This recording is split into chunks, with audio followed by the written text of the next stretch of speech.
Assalamualaikum warahmatullahi wabarakatuh. Sebelumnya izin memperkenalkan diri. Nama saya Jalpa Putri Elina dengan NPM 101240005 dengan kelas C8.24 Manajemen.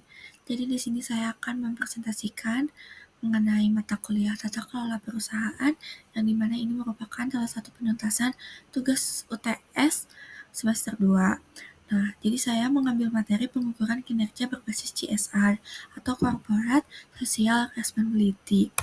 Pada presentasi kali ini, saya akan mengambil agenda pembahasan yang pertama itu definisi CSR, lalu tujuan pengukuran berbasis CSR, pengukuran kinerja CSR, dampak kinerja jika tidak menerapkan CSR, dan yang terakhir ada kesimpulan.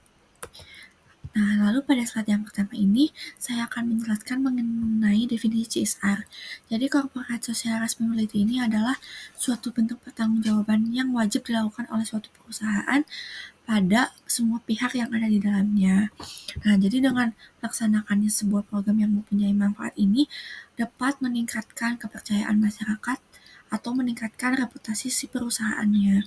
Jadi, CSR ini sangat berguna untuk setiap perusahaan karena dengan adanya CSR ini perusahaannya itu lebih mudah untuk menilai dampak yang akan terjadi pada lingkungan, sosial, maupun hal lainnya. Untuk lebih jelasnya, di sini ada tujuan penggunaan kinerja berbasis CSR. Yang pertama itu meningkatkan reputasi perusahaan.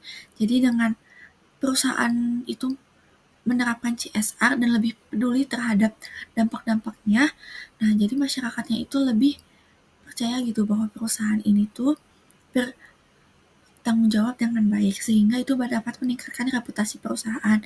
Yang kedua itu meningkatkan stakeholder, lalu yang ketiga menilai dampak yang terjadi. Jadi dengan adanya CSR ini, perusahaan lebih mudah menilai dampak yang terjadi pada lingkungan masyarakat, sosial, atau lain sebagainya. Dan yang terakhir yaitu memastikan kepatuhan ISO. Jadi dengan CSR ini perusahaan akan lebih patuh terhadap standar yang sudah diterapkan ISO. Karena standar yang sudah diterapkan ISO pastinya berdampak besar terhadap lingkungan masyarakat, sosial, maupun terhadap perusahaannya. Jadi dengan adanya bantuan si CSR ini, perusahaan dapat lebih patuh dan lebih berguna juga untuk si perusahaan tersebut. Lalu yang slide selanjutnya ada pengukuran CSR, yang dimana yang pertama itu pilar sosial. Nah, pilar sosial ini kalau dalam contoh misalnya BCA. BCA ini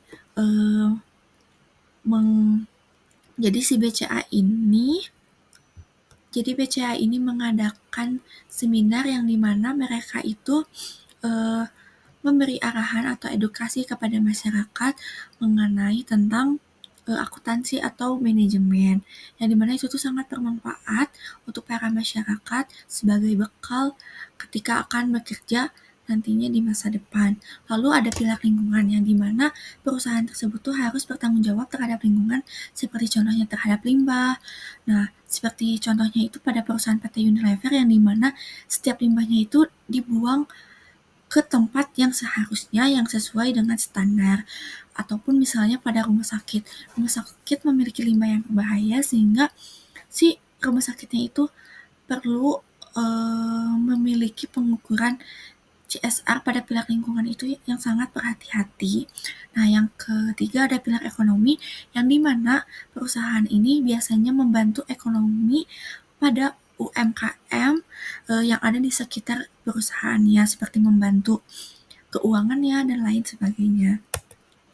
Nah, lalu ada dampak jika CSR itu tidak diimplementasikan, yaitu hilangnya kepercayaan masyarakat.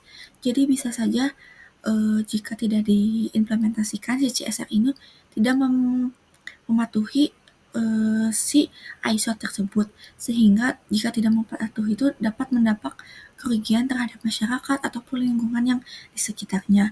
Lalu melanggar aturan yang berlaku seperti misalnya tadi yang disebutkan seperti kepatuhan terhadap ISO, karena biasanya kepatuhan terhadap ISO tuh sudah diukur sejauh mungkin bagaimana perusahaan dapat berdiri gitu.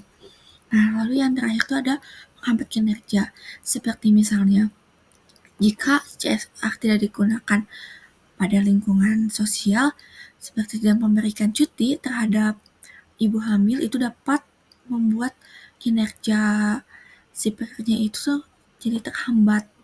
Nah, lalu yang terakhir ada kerusakan lingkungan seperti tadi contohnya PT Unilever dan rumah sakit yang dimana limbahnya itu cukup berbahaya dan bisa berdampak buruk kepada masyarakat sehingga perusahaan itu perlu membuang limbah di tempat yang sudah seharusnya.